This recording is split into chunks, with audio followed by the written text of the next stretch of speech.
Hi friends, ಹೇಗಿದ್ದೀರಾ ಎಲ್ಲರೂ? ಇವತ್ತಿನ ವಿಡಿಯೋದಲ್ಲಿ ನ್ಯಾಚುರಲ್ ಆಗಿ ಹುಟ್ಟುವಂಥ ಮಗುವಿಗೆ ಮತ್ತು IVFನಿಂದ ಹುಟ್ಟುವಂಥ ಮಗುವಿಗೆ ಇರುವ ವ್ಯತ್ಯಾಸವೇನು, ಅಥವಾ IVFನಿಂದ ಹುಟ್ಟುವಂಥ ಮಗು ನಾರ್ಮಲ್ ಆಗಿ ಹುಟ್ಟುತ್ತಾ ಅನ್ನೋದರ ಬಗ್ಗೆ ತುಂಬ ಜನಕ್ಕೆ ಕನ್ಫ್ಯೂಷನ್ ಇದೆ.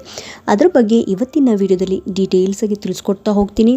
ಸೊ ಹಾಗಾಗಿ ಯಾರೆಲ್ಲ ಇದುವರೆಗೆ ನನ್ನ ಚಾನಲ್ನ ಸಬ್ಸ್ಕ್ರೈಬ್ ಮಾಡಿಲ್ಲ, ಪ್ಲೀಸ್ ಸಬ್ಸ್ಕ್ರೈಬ್ ಮಾಡ್ಕೊಳ್ಳಿ. ಪಕ್ಕದಲ್ಲಿರೋ ಬೆಲ್ಲೈಕನ್ನು ಕೂಡ ಕ್ಲಿಕ್ ಮಾಡಿ. IVF ಮಾಡಿಸೋದ್ರಿಂದ ನಮಗೆ ಮತ್ತೆ ಮುಂದೆ ಹುಟ್ಟುವ ಮಗುವಿಗೆ ಏನಾದರೂ ತೊಂದರೆ ಆಗುತ್ತಾ? ಹುಟ್ಟುವ ಮಗು ನ್ಯಾಚುರಲ್ ಆಗಿರುವ ಮಗುವಿನಂತೆ ಹುಟ್ಟಬಹುದಾ, ಅಥವಾ ಏನಾದರೂ ಅಬ್ನಾರ್ಮಲಿಟೀಸ್ IVFನಿಂದ ಹುಟ್ಟಿದ ಮಗುವಿನಲ್ಲಿ ಕಾಣಿಸ್ಕೊಳ್ಳುತ್ತಾ ಅನ್ನೋದರ ಬಗ್ಗೆ ತುಂಬ ಜನರಿಗೆ ಗೊಂದಲ ಇದೆ. ಫಸ್ಟ್ ಆಫ್ ಆಲ್, ತುಂಬ ವರ್ಷಗಳಿಂದ IVFನಿಂದ ಮಕ್ಕಳು ಪಡೆಯುತ್ತಾ ಬಂದಿರೋದ್ರಿಂದ ನಿಜವಾಗ್ಲೂ ಯಾರಿಗೆ ನ್ಯಾಚುರಲ್ ಆಗಿ ಮಕ್ಕಳನ್ನು ಪಡೆಯಲು ಸಾಧ್ಯವಿಲ್ಲವೋ ಅಂಥವರು ಖಂಡಿತವಾಗಿಯೂ IVFನ ಮೊರೆ ಹೋಗ್ಬೋದು. ಯಾಕಂದರೆ ಈ ಒಂದು IVF ಹೋಗಿಂತ ಮುಂಚೆ ತುಂಬ ಬೇರೆ ಪ್ರೊಸೀಜರ್ಗಳು ಇರ್ತವೆ. ಅವೆಲ್ಲ ಸಣ್ಣ ಪುಟ್ಟ ಪ್ರೊಸೀಜರನ್ನು ಅವರು ಫಾಲೋ ಮಾಡಿದ ನಂತರ ಅದರಿಂದ ಅವರಿಗೆ ಮಕ್ಕಳಾಗ್ತಾ ಇಲ್ಲ ಅಂದಮೇಲೆ ಅವರು IVFನ ಮೊರೆ ಹೋಗಲೇಬೇಕಾಗತ್ತೆ. ಅಂದರೆ ಸುಮ್ಮನೆ ಯಾರು ಕೂಡ ಈ ಒಂದು ಪ್ರೊಸೀಜರಿಗೆ ಹೋಗೋದಿಲ್ಲ. ನ್ಯಾಚುರಲಾಗಿ ಕೆಲವರಿಗೆ ಕನ್ಸೀವ್ ಆಗಲಿಕ್ಕೆ ಆಗ್ತಾ ಇಲ್ಲ, ಅದರ ನಂತರ ಓಲೇಷನ್ ಇಂಡಕ್ಷನ್ ಅಂತ ಮಾಡ್ತಾರೆ, IUI ಅಂತ ಮಾಡ್ತಾರೆ. ಅದರಲ್ಲಿ ಅವರು ಆಗಲಿಲ್ಲ ಅಂತ ಹೇಳಿದರೆ IVFನ ಮೊರೆ ಹೋಗ್ಬೋದು. ಇವಾಗ ನೀವು IVF ಸೆಂಟ್ರಿಗೆ ಹೋಗಿದ ತಕ್ಷಣವೇ ನಿಮಗೆ IVF ಮಾಡಲಿಕ್ಕೆ ಹೇಳೋದಿಲ್ಲ. ಫಸ್ಟು ನಿಮಗೆ ನಿಮ್ಮ ಮೆಡಿಕಲ್ ಹಿಸ್ಟ್ರಿನ ತೆಗೆದುಕೊಳ್ತಾರೆ. ನಿಮ್ಮಲ್ಲಿ ಏನಾದರೂ ಸಮಸ್ಯೆ ಇದೆಯಾ, ಅಥವಾ ನಿಮ್ಮ ಹಸ್ಬೆಂಡಲ್ಲಿ ಏನಾದರೂ ಸಮಸ್ಯೆ ಇದೆಯಾ ಅಂತೇಳಿ ಫಸ್ಟ್ ಚೆಕ್ ಮಾಡಿದ ನಂತರ ಅವರು ಮುಂದೆ ಯಾವ ರೀತಿ ನೀವು ಫಾಲೋ ಮಾಡಬೇಕು ಅಂತ ಹೇಳಿ ನಿಮಗೆ ಹೇಳ್ತಾರೆ. ಕೆಲವರಿಗೆ ನ್ಯಾಚುರಲ್ ಆಗಿ ಟ್ರೈ ಮಾಡಲಿಕ್ಕೆ ಹೇಳ್ತಾರೆ, ಮತ್ತು ಕೆಲವರಿಗೆ ಮೆಡಿಸಿನ್ ಕೊಟ್ಟು ಟ್ರೈ ಮಾಡಲಿಕ್ಕೆ ಹೇಳ್ತಾರೆ. ಓಲೇಷನ್ ಇಂಡಕ್ಷನ್ ಅಂತ ಬರುತ್ತೆ, ಅದನ್ನು ಕೂಡ ಮಾಡ್ಬೋದು. ಮತ್ತು ಕೆಲವರಿಗೆ ಓಲೇಷನ್ ಯಾವ ಸಮಯದಲ್ಲಿ ಆಗುತ್ತೆ ಆ ಸಮಯದಲ್ಲಿ ಕಾಂಟ್ಯಾಕ್ಟ್ ಇಟ್ಕೋಬೇಕು ಅಂತ ಹೇಳ್ತಾರೆ. ಆ ಒಂದು ಸಮಯದಲ್ಲಿ ನೀವು ಕಾಂಟ್ಯಾಕ್ಟ್ ಇಟ್ಕೊಂಡ್ರೆ ಕೆಲವರಿಗೆ ನ್ಯಾಚುರಲ್ ಆಗಿ ಕನ್ಸೀವ್ ಆಗುವಂಥ ಸಾಧ್ಯತೆ ಹೈ ಇರುತ್ತೆ.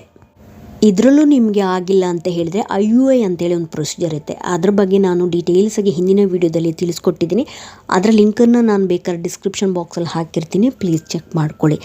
ಇದರಲ್ಲೂ ಕೂಡ ಆಗಲಿಲ್ಲ ಅಂದರೆ IUIಲ್ಲೂ ಕೂಡ ಆಗಿಲ್ಲ ಅಂತ ಹೇಳಿದರೆ ಲಾಸ್ಟ್ ನಿಮಗೆ IVFನ ಸಜೆಸ್ಟ್ ಮಾಡ್ತಾರೆ. ಯಾಕಂತ ಹೇಳಿದರೆ ನಿಮಗೆ ನ್ಯಾಚುರಲ್ ಆಗಿ ಕನ್ಸೀವ್ ಆಗಲಿಕ್ಕೆ ಆಗೋದೇ ಇಲ್ಲ ಅಂತ ಹೇಳಿದರೆ ನೀವು IVFನ ಮೊರೆ ಹೋಗ್ಬೋದು. ಇತ್ತೀಚಿನ ದಿನಗಳಲ್ಲಿ ತುಂಬ ಜನರಿಗೆ ಈ IVFನ ಬಗ್ಗೆ ಗೊತ್ತೇ ಇರುತ್ತೆ. IVF ಅಂದರೆ ಇನ್ ವಿಟ್ರೋ ಫರ್ಟಿಲೈಸೇಷನ್ ಅಂತ ಹೇಳಿ, ಕೃತಕ ಗರ್ಭಧಾರಣೆ ಅಂತ ಹೇಳ್ತೀವಿ, ಟೆಸ್ಟ್ ಟ್ಯೂಬ್ ಬೇಬಿ ಅಂತಲೂ ಕೂಡ ಕರಿತೀವಿ. ಇವಾಗ ಮೊದಲನೇದಾಗಿ ಈ ಒಂದು ಪ್ರೊಸೀಜರ್ ಸ್ವಲ್ಪ ಲೆಂತಿ ಪ್ರೊಸೀಜರ್ ಆಗಿರುತ್ತೆ, ಮತ್ತು ಇದರ ಕಾಸ್ಟ್ ಕೂಡ ಸ್ವಲ್ಪ ಜಾಸ್ತಿ ಇರುತ್ತೆ. ಸೊ ಹಾಗಾಗಿ ನೀವೇನು ಮಾಡಬೇಕು, ಈ ಒಂದು IVFನ ರಿಸಲ್ಟ್ ನಿಮಗೆ ಚೆನ್ನಾಗಿ ಸಿಗಬೇಕು, ಅಥವಾ ಒಂದು ಹೆಲ್ತಿ ಬೇಬಿನ ಪಡೀಲಿಕ್ಕೆ ಮೊದಲು ನೀವು ಮಾಡಬೇಕಾಗಿದ್ದು ಒಳ್ಳೆಯ ನುರಿತ ಡಾಕ್ಟ್ರನ್ನ ಕನ್ಸಲ್ಟ್ ಮಾಡಬೇಕಾಗತ್ತೆ. ಅಂದರೆ ಒಳ್ಳೆಯ ಎಕ್ಸ್ಪೀರಿಯನ್ಸ್ ಇರುವಂಥ ಡಾಕ್ಟ್ರ್ ಹತ್ರ ನೀವು ಹೋಗಬೇಕಾಗತ್ತೆ. ಆ ಒಂದು ಹಾಸ್ಪಿಟ್ಲು ನೀವು ಚೂಸ್ ಮಾಡಬೇಕಾದ್ರೆ ಅಲ್ಲಿ ಎಲ್ಲ ರೀತಿಯ ಫೆಸಿಲಿಟಿ ಒಂದೇ ಕಡೆ ಇದೆಯಾ, ಅಥವಾ ಅಲ್ಲಿ ಡಾಕ್ಟ್ರುಗಳು ಯಾವ ರೀತಿ ಇದೆ ಅನ್ನೋದನ್ನು ಪ್ರತಿಯೊಂದು ನೀವು ಮೊದಲೇ ತಿಳ್ಕೊಂಡಿದ್ದ ನಂತರ ನೀವು ಆ ಒಂದು ಹಾಸ್ಪಿಟ್ಲಿಗೆ ನೀವು ಕಾಂಟ್ಯಾಕ್ಟ್ ಮಾಡಬೇಕಾಗತ್ತೆ. ಯಾಕಂತ ಹೇಳಿದರೆ ಸಣ್ಣ ಪುಟ್ಟ ಹಾಸ್ಪಿಟ್ಲ್ನಲ್ಲಿ ಈ ಒಂದು IVF ಮಾಡೋದ್ರಿಂದ ನಿಮಗೆ ಒಳ್ಳೆಯ ರಿಸಲ್ಟ್ ಸಿಗೋದಿಲ್ಲ, ಮತ್ತು ಒಂದು ಹೆಲ್ತಿ ಬೇಬಿ ಪಡೀಲಿಕ್ಕೂ ಕೂಡ ನಿಮಗೆ ಕಷ್ಟ ಆಗ್ಬೋದು. ಸೊ ಹಾಗಾಗಿ ನೀವು ಫಸ್ಟ್ ಮಾಡಬೇಕಾಗಿದ್ದು ಒಂದು ಒಳ್ಳೆಯ ಹಾಸ್ಪಿಟ್ಲು ಚೂಸ್ ಮಾಡಬೇಕಾಗತ್ತೆ, ಮತ್ತು ತುಂಬ ಎಕ್ಸ್ಪೀರಿಯನ್ಸ್ ಇರುವಂಥ ಡಾಕ್ಟ್ರನ್ನ ನೀವು ಕಾಂಟ್ಯಾಕ್ಟ್ ಮಾಡಿ ಪ್ರತಿಯೊಂದನ್ನು ಡಿಸ್ಕಸ್ ಮಾಡಿದರೆ ಪ್ರತಿಯೊಂದು ಮಾಹಿತಿ ನಿಮಗೆ ಸಿಗ್ತಾ ಹೋಗುತ್ತೆ, ಮತ್ತು ನಿಮಗೂ ಕೂಡ ಒಂದು ಸಮಾಧಾನ ಆಗುತ್ತೆ. ನೀವು ಡಾಕ್ಟ್ರ್ ಹತ್ರ ಡಿಸ್ಕಸ್ ಮಾಡುವಂಥ ಸಂದರ್ಭದಲ್ಲಿ ಪ್ರತಿಯೊಂದನ್ನು ಕ್ಲಿಯರ್ ಮಾಡ್ಕೋಬೇಕಾಗತ್ತೆ. ಲೈಕ್ ಸ್ಕ್ಯಾನಿಂಗ್ ಯಾವಾಗಿರುತ್ತೆ, ಬ್ಲಡ್ ಟೆಸ್ಟ್ ಯಾವಾಗಿರುತ್ತೆ, ಮತ್ತು ಯಾವಾಗ ನಾನು ಮತ್ತೆ ಚೆಕಪಿಗೆ ಬರಬೇಕು ಅನ್ನೋದರ ಬಗ್ಗೆ ಪ್ರತಿಯೊಂದನ್ನು ನೀವು ಡಾಕ್ಟ್ರ್ ಹತ್ರ ಡಿಸ್ಕಸ್ ಮಾಡಬೇಕಾಗತ್ತೆ. ಹಾಗಾಗಿ ನ್ಯಾಚುರಲ್ ಆಗಿ ಹುಟ್ಟುವಂಥ ಮಗುವಿಗೆ ಹಾಗೂ IVFನಿಂದ ಹುಟ್ಟುವಂಥ ಮಗುವಿಗೆ ಯಾವುದೇ ರೀತಿಯ ವ್ಯತ್ಯಾಸವಿರೋದಿಲ್ಲ. ಇದಲ್ಲದೆ ಹೇಗೆ ನ್ಯಾಚುರಲ್ ಆಗಿ ಹುಟ್ಟುವಂಥ ಮಗುವಿನಲ್ಲಿ ಕೆಲವೊಂದು ತೊಂದರೆಗಳು ಕಾಣಿಸ್ಕೊಳ್ತವೋ ಅದೇ ರೀತಿ 1 to 2% IVFನಿಂದ ಪಡೆದ ಮಗುವಿನಲ್ಲೂ ಕೂಡ ಕಾಣಿಸಿಕೊಳ್ಳುವ ಚಾನ್ಸಸ್ ಇರುತ್ತೆ.